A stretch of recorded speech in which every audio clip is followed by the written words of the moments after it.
Gusti Ngurah Rai dilahirkan di Carangsari, Kabupaten Badung, Bali, tanggal 30 Januari 1917. Ayahnya bernama I Gusti Ngurah Kwalung dan ibunya bernama I Gusti Ayu Kompiang. Memiliki ayah yang bekerja sebagai seorang camat petang, membuat Ngurah Rai dapat mengenyam pendidikan di sekolah formal. I Gusti Ngurah Rai menempuh pendidikan dasar di Holland Inland School atau HIS dari tahun 1926 sampai 1933, yang merupakan sekolah bagi kaum pribumi zaman kolonial Belanda yang berlokasi di Denpasar. Selanjutnya, beliau bersekolah di Mulo, yang merupakan sekolah menengah pertama di Malang, Jawa Timur. Namun beliau hanya sampai kelas 2 dan akhirnya putus sekolah setelah ayahnya wafat. Karena dari dulu orang-orang di sekitarnya selalu didiskriminasi oleh Belanda, beliau merasa tidak adil. Protesnya terhadap ketidakadilanlah yang membuatnya melanjutkan pendidikan ke sekolah kadet militer di Gianyar, Bali pada tahun 1936.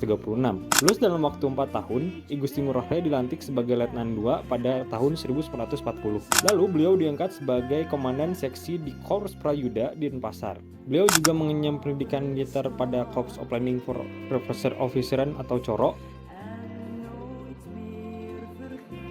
yang merupakan pendidikan perwira cadangan di Magelang. Pada tahun 1941, I Gusti Ngurah Rai mengikuti pendidikan khusus Lutdel Artillery atau jurusan senjata berat di Magelang. Kemudian beliau ditugaskan menjadi perwira penghubung pertahanan Belanda untuk Jawa, Bali. Jepang melakukan serangan terhadap Bali pada 19 Februari 1942.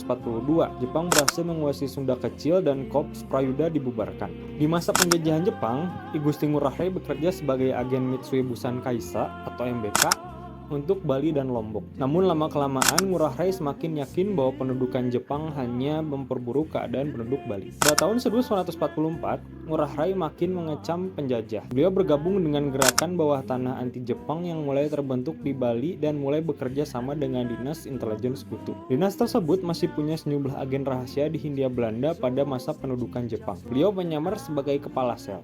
Di sel tersebut terdiri dari sebagian besar temannya dan mantan bawahannya di Korps Prayuda. Banyak di antaranya juga bekerja di cabang lokal Mitsui Bussan Kaisa.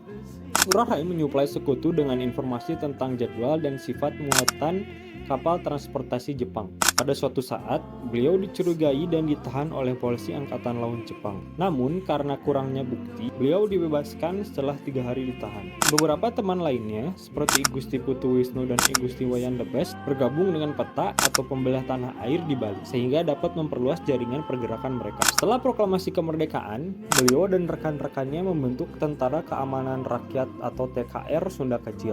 I Gusti Ngurah Rai kemudian berangkat ke Yogyakarta yang waktu itu merupakan ibu kota sementara Republik Indonesia dan kemudian ditunjuk oleh I Gusti Ketut Puja selaku Gubernur Kepulauan Sunda Kecil yang ditunjuk oleh Presiden Soekarno sebagai Komandan Resimen Sunda Kecil dengan pangkat Letnan Kolonel. Di bawah I Gusti Ngurah Rai, tentara Sunda Kecil memiliki pasukan yang tersebar di seluruh kota di Bali dan dikenal dengan sebutan Ciung Wanara. Milisi yang terbentuk oleh Ngurah Rai di Bali sudah terdiri dari 13 kompi. Dengan keputusan Gubernur I Ketut Puja, milisi tersebut dinyatakan sebagai subbagian struktural TKR. Pada 15 November 1946 terjadi penjajahan Linggarjati. Saat itu Belanda menjalankan taktik divide et impera terhadap wilayah-wilayah di luar, khususnya Indonesia Timur. Lewat proyek Negara Indonesia Timur atau NIT yang diinisiasi oleh Van Mook, I Gusti Ngurah Rai menolak gagasan tersebut dengan tegas, sebab perjanjian Linggarjati tidak memasukkan Bali sebagai bagian dari Indonesia. Lalu tujuan Belanda yang ingin menyatukan Bali dengan NIT membuatnya semakin murka.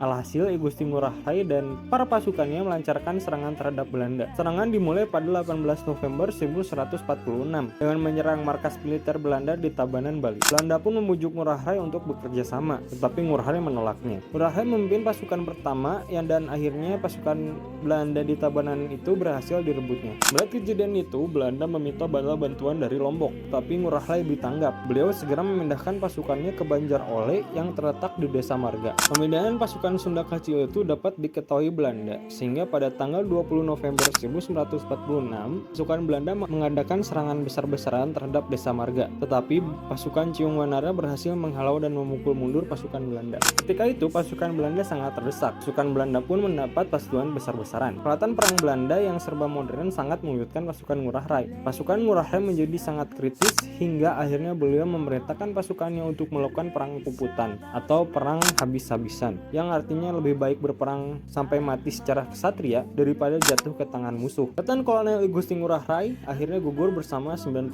orang pasukannya dalam usia 29 tahun di Desa Marga, Kecamatan Margarana, Tabanan, Bali. Beliau dimakamkan di Taman Pujaan Bangsa Margarana di Kecamatan Marga, Kabupaten Tabanan, Bali. Untuk menghormati jasa-jasa beliau, pemerintah RI memberikannya gelar Pahlawan Nasional Pembela Kemerdekaan berdasarkan SK Presiden RI nomor 63 TK tahun 1975, tanggal 9 Agustus 1975. Selain itu, pemerintah Bali membangun monumen I Gusti Ngurah Rai di Bali. Namanya pun menjadi bandara di Bali, yaitu Bandara Internasional I Gusti Ngurah Rai. Gambarnya pun diabadikan pada mata uang rupiah nominal 50.000 emisi 2005.